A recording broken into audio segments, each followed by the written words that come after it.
आहे ना आहे ना आहे ना.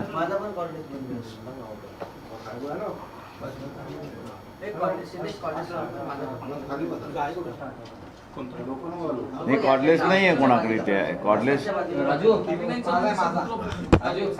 चालू आहे.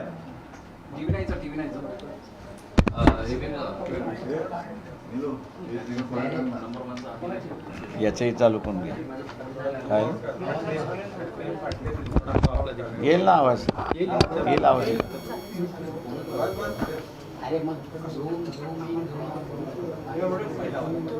सोड सोड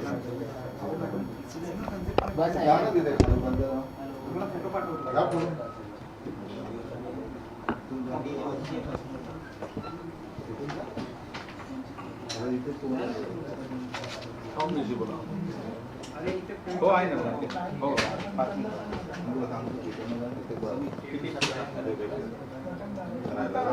साहेब बसले जातात. एक 5 मिनिटं. कोण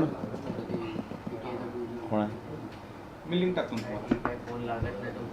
हो हो आपली पीटी आहे कुठली? ठीक. त्याला हिंदीत यावी लागेल. लिंक आपली कोण? उमेश मनशिकची लिस्ट घेऊन जात त्याला म्हणतात.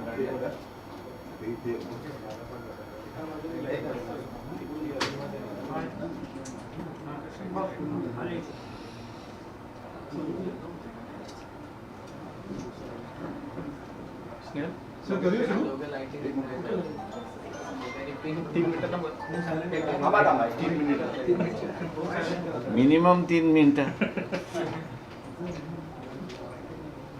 57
नवीन आलं तर कॅमेराला आता काही जागा नाही.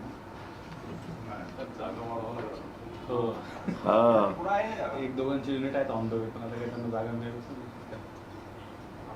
स्मॉल याच्यावरती टाकता आपली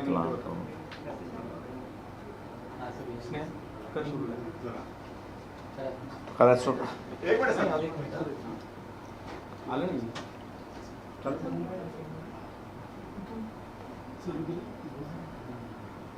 कुठल्या पाहिजे फोन कोणता आहे? ठीक आहे. फोन कोणाचा आहे? कुठला फोन होता? याच्यावर नाही लावला. पेज कोणतं आहे? ठीक आहे. चला आलं. एक पण थांबा सर. हो थांबतो. लाईव्ह नाही आहे ना कोणाचं? आपलं सुरू झालं. सगळ्यांचं लाईव्ह. अच्छा सगळ्यांचं लाईव्ह आहे. बापरे. ठीक. फ्रेम व्यवस्थित करते. पण शेअर करा. तो लिंक टाकून टेक्निकल फ्रेम व्यवस्थित करते.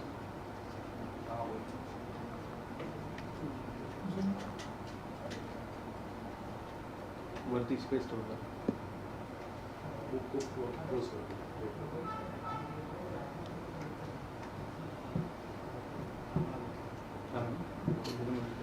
तुकट घेतो.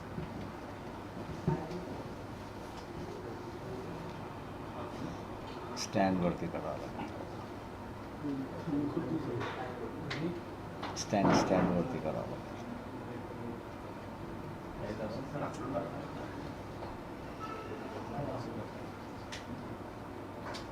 हां ते खाली कर.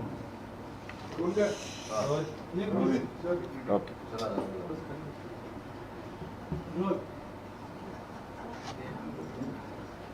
आई आणि साहेब दिसतील असं. 25 नोव्हेंबरला 1950 साली डॉक्टर बाबासाहेब आंबेडकर यांनी घटना समितीच्या वतीने घटना ही कॉन्स्टिट्यूंट असेंब्लीला सादर केली. हा दिवस देशाच्या इतिहासातला महत्त्वाचा दिवस असा मी त्या ठिकाणी मानतो. लोकांची घटना प्रिॲम्बल जे आहे ते असं म्हणतं की वी दी पीपल, म्हणजे लोकांची घटना ही लोकांनीच तयार केली आणि लोकांनीच तिला स्वीकारली अशी असणारी परिस्थिती आहे. आत्ता कुठेतरी सुप्रीम कोर्ट ह्या गोष्टीला मान्य करायला लागलेली आहे की या घटनेच्या माध्यमातून व्यक्तिगत माणूस जो आहे, या व्यक्तिगत माणसाचं जे दुसऱ्या माणसाबरोबर जुळवणी झाली, ज्याला इंग्रजीमध्ये असोसिएशन आपण म्हणतो, या असोसिएशनमधून भारताचं राज्य हे निर्माण झालं, राष्ट्र हे निर्माण झालं. हे राष्ट्र निर्माण होत असताना व्यक्तिगत अधिकार त्यांनी पूर्णपणे सोडले नाहीत, तर त्यांनी असोसिएशन होण्याच्या दृष्टिकोनातून, देश उभारण्याच्या दृष्टिकोनातून, कायदा आणि सुव्यवस्था चालण्याच्या दृष्टिकोनातून आणि उद्याचं प्रतिनिधित्व सरकार आपण निर्माण करणार आहोत, त्याच्यापैकी आपण काय अधिकार सोडलेत आणि त्या अधिकाराचं घटनेच्या माध्यमातून एक कोड निर्माण झाला.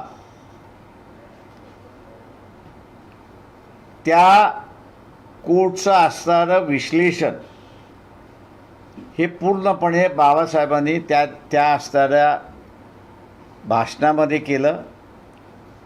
देशापुढे येणारे धोके याचं सुद्धा त्यांनी असणारं विवेचन केलं. या देशामध्ये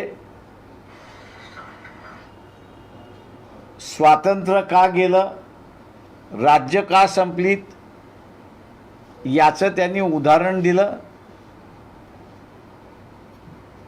उदाहरण देत असताना त्यांनी असणारं जयचंद असा शब्दप्रयोग केला. जयचंदमुळे इथले असणारे अनेक राज्य गेले असं ते म्हणाले. तेव्हा यापुढे जयचंद होणार नाही याची दक्षता घेतली पाहिजे आणि ही दक्षता घेत असताना धर्म आणि जात याच्यावरती आधारित राजकारण जर झालं तर या देशाचं पुन्हा स्वातंत्र्य धोक्यात येईल का अशी शंका सुद्धा त्यांनी त्यावेळेस व्यक्त केली. आज आपल्याला असं दिसतंय की 2024 लोकसभेच्या निवडणुका या विकास मुद्द्यावरती किंवा देशाच्या अर्थव्यवस्थेच्या संदर्भात आणि परदेशी धोरण याच्यावरती तर लढल्या जातील, याच्याबद्दल दुमत नाही. पण त्याच्यापेक्षा सगळ्यात महत्त्वाचा प्रश्न जो राहणार आहे की जो RSSचा अजेंडा आहे की आम्हाला आमची व्यवस्था पाहिजे. आमची हा शब्द फसवा आहे असं मी त्या ठिकाणी मानतो. हिंदू धर्मियांमध्ये दोन भाग आहेत. एक वैदिक परंपरेचा भाग आहे आणि एक संत परंपरेचा भाग आहे. RSS आणि BJP ज्यावेळेस आपलं संविधान पाहिजे असं ज्यावेळेस ते म्हणतात, त्यावेळेस ते वैदिक धर्मावरती आधारलेलं संविधान पाहिजे अशी त्यांची मागणी आहे. आत्ताचं असणारं जे संविधान आहे, हे संविधान इथल्या संतांच्या भूमिकेला, महात्मा फुले, शाहू महाराज यांच्या विचारसरणीला पुढे घेऊन जाणारा आहे. समतावादी आहे, बंधुत्ववादी आहे आणि व्यक्ती स्वातंत्र्यवादी आहे अशी परिस्थिती आहे. वैदिक विचारसरणी जी आहे, त्या वैदिक विचारसरणीमध्ये बंधुत्व नाही, समता नाही आणि व्यक्ती स्वातंत्र्य नाही अशी असणारी परिस्थिती आहे. आणि म्हणूनच ही लढाई केव्हा नाही केव्हा तरी होईल. या संदर्भातलं अलाहाबाद युनिव्हर्सिटीमध्ये बाबासाहेबांनी जे 54 साली भाषण केलं, त्यावेळेस त्यांनी असं म्हटलं की भारतीय माणूस 2 जीवन जगतोय. त्याचं एक जीवन संविधानाच्या माध्यमातून आहे आणि त्याचं दुसरं जीवन हे वैदिक पद्धतीचं असणारं जीवन आहे. त्यांनी रेल्वेतलं उदाहरण दिलं, रेल रुळाचं उदाहरण दिलं आणि सांगितलं की रेलवरती अशा ज्यावेळेस 2 वेगवेगळ्या पद्धती जातील, त्या कधीही एकत्र येणार नाहीत.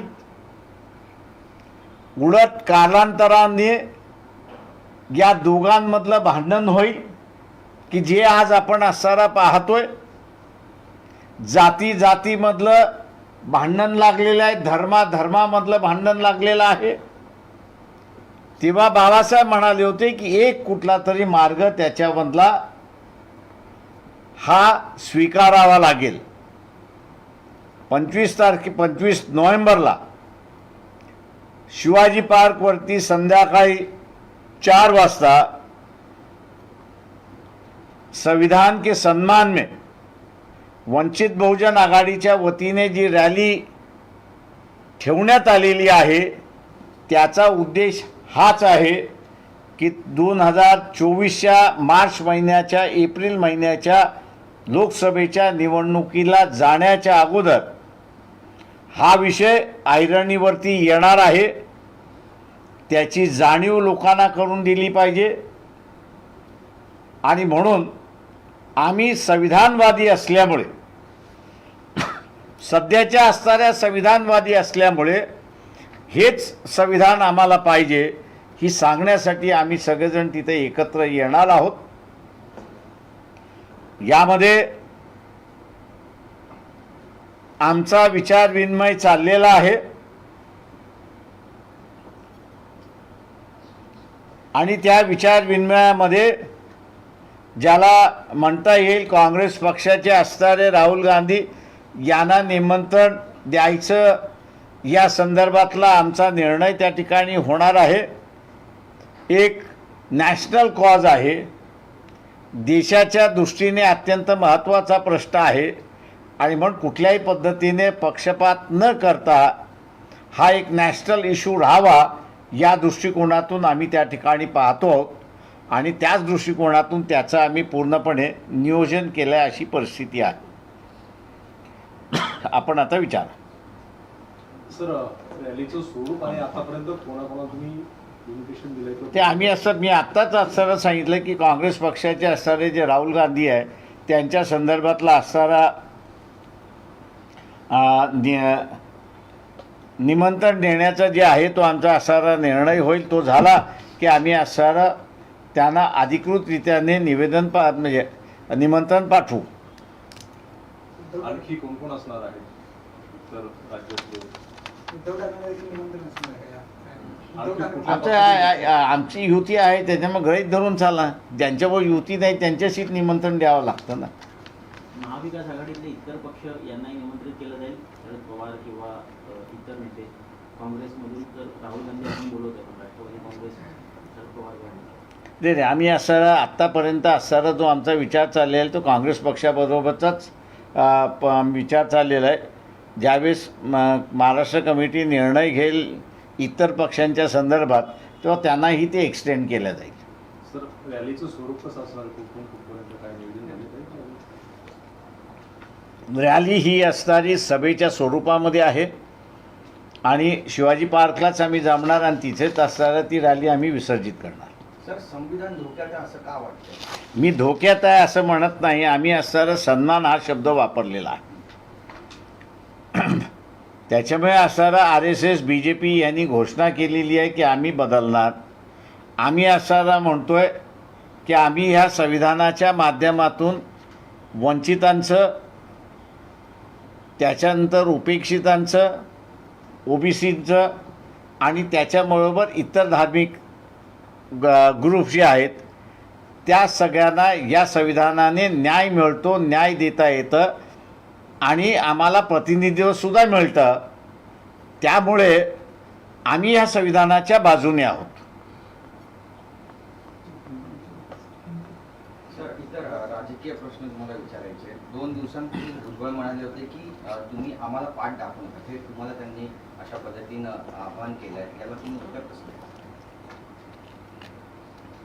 नाही, मी आता पक्षातले लोक आहेत ते त्यांना उत्तरं देतील त्याच्यामध्ये. सर, एक बार हिंदी में ब्रीफ कर देंगे. मैं ब्रीफ कर देता हूँ. हाँ, रोल. 25 नवंबर डॉक्टर बाबा साहब अम्बेडकर ने ड्राफ्टिंग कमेटी की ओर से कॉन्स्टिट्यूंट असेंबली को संविधान समर्पित किया और वो समर्पित करते समय उन्होंने अपनी तकरीर भी उसमें कही. इस संविधान की क्या अच्छाइयाँ है उसका भी उन्होंने विवरण किया और साथ साथ उन्होंने ये भी कहा कि आने वाले समय में देश जो 2,500-3 हज़ार साल स्वतंत्रता नहीं रहा उसकी वजह उन्होंने बताते समय कहा कि जात और धर्म की राजनीति अगर दोबारा इस देश में शुरुआत हुई, जो आज़ादी मिली है वो खतरे में आ सकती है, ऐसा उन्होंने संदेशा दिया था. मैं आज मान के चलता हूं कि RSS BJP जो है वो धर्म और जात की राजनीति को उन्होंने शुरुआत किया है और इसलिए एक खतरे की घंटी बजी हुई है. 2024 मार्च या अप्रैल में पार्लियामेंट्री चुनाव है. इस पार्लियामेंट्री चुनाव में अहम मुद्दे होंगे, लेकिन सबसे बड़ा मुद्दा होगा संविधान का मुद्दा होगा. हम लोग जो है वो संविधान रहना चाहिए क्योंकि हम लोग इससे संतुष्ट है. प्रतिनिधि मिलता है, OBC को अधिकार मिलता है, बाकी धर्म के लोगों को अपना धर्म अदा करने के लिए आज़ादी मिलती है और इसलिए 70 साल एक विश्वास के साथ हम लोग संविधान यहाँ पर अदा कर रहे हैं और अपना अधिकार भी यहाँ पर एंजॉय कर रहे हैं. दूसरी बात यहाँ पर जो है RSS BJP अपना संविधान चाहिए करके ऐसी वार्ता कह रहे हैं. अपना ये जो लफ्ज़ है ये हिंदू धर्म में 2 विचारधाराएं हैं. एक वैदिक विचारधारा है और दूसरी संतों की विचारधारा है. संविधान जो है वो संतों की विचारधारा पर आधारित है और वैदिक विचारधारा के खिलाफ है. संविधान समता चाहता है, भाईचारा चाहता है और व्यक्तिगत स्वतंत्रता चाहता है. ये सभी चीज़ें संतों के धर्मों में हैं वैदिक धर्म में विचारधारा का स्वतंत्रता नहीं है, व्यक्ति स्वतंत्रता नहीं है, भाईचारा नहीं है और ना समानता है वहाँ पर। और इसलिए जो आरएसएस बीजेपी संविधान बदलने की जो बात कह रही है, वो उनको एक वर्चस्व की व्यवस्था जो है वो इस देश में लानी है और निर्माण करनी है संविधान के माध्यम से। और इसलिए 25 नवंबर को शिवाजी पार्क में एक बड़ी जनसभा रैली दोनों रखी हुई है। शाम को 4 बजे से वो जनसभा शुरुआत होगी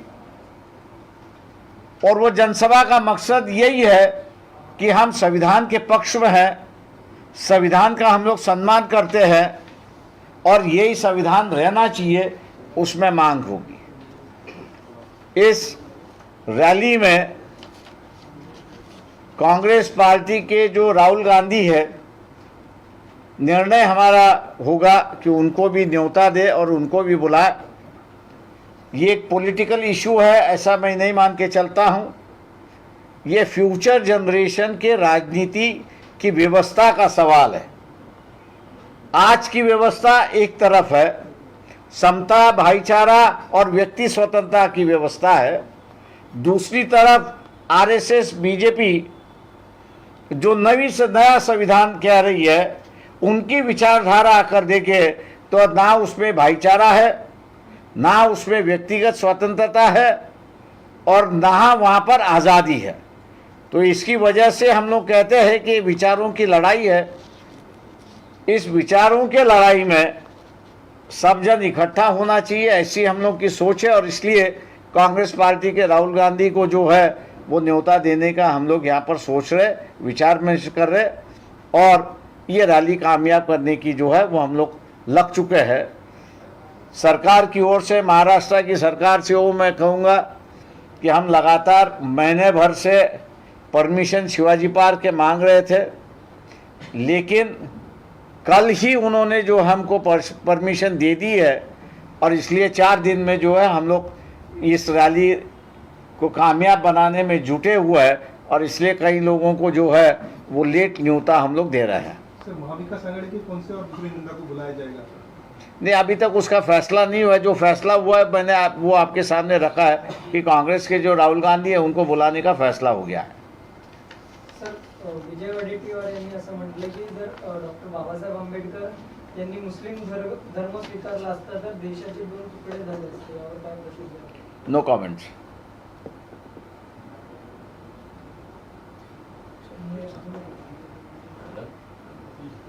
तुमचं मध्यंतरी जागा वाटपाची चर्चा सुरू होती कोणाबद्दल? विकास आघाडीची, तुम्हाला काही शिवसेनेसोबत तुम्ही आघाडी काय केलेली आहे? तेच मी मागच्या वेळेसही म्हणालो होतो की जोपर्यंत महाविकास आघाडीच्या सीट शेअरिंगचा फॉर्म्युला ठरत नाही तोपर्यंत शिवसेना आमच्याबरोबर वाटाघाटी करू शकत नाही। त्याच्यामुळे महाविकास आघाडीचे जे 2 घटक आहेत, काँग्रेस आणि राष्ट्रवादी, यांनी शिवसेनेशी बसून त्यांच्या जागा वाटप केल्या आणि त्यांचा फॉर्म्युला ठरला आणि कुठच्या जागा सुटल्या या झाल्या तर मग असणारा सेनेबरोबरचा आमचा मार्ग मोकळा होतो।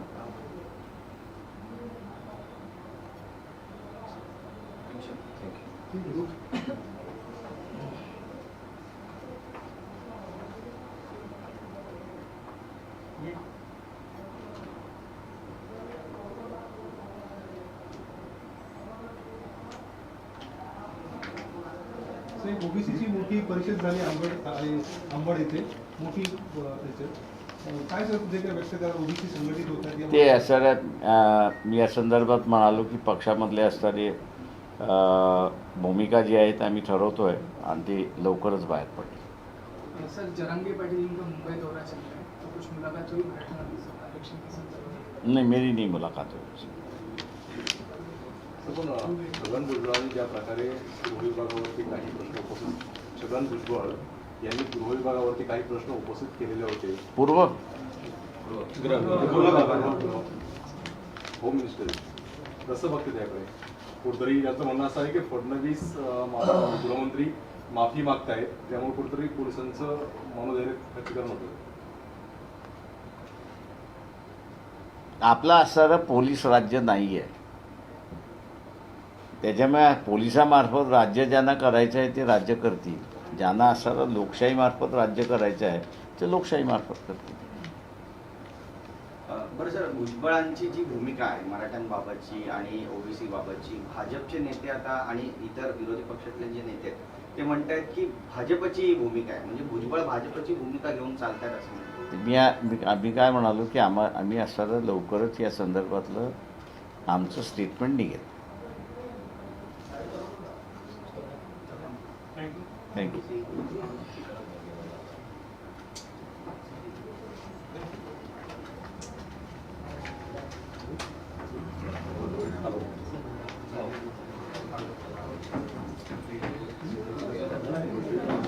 अरे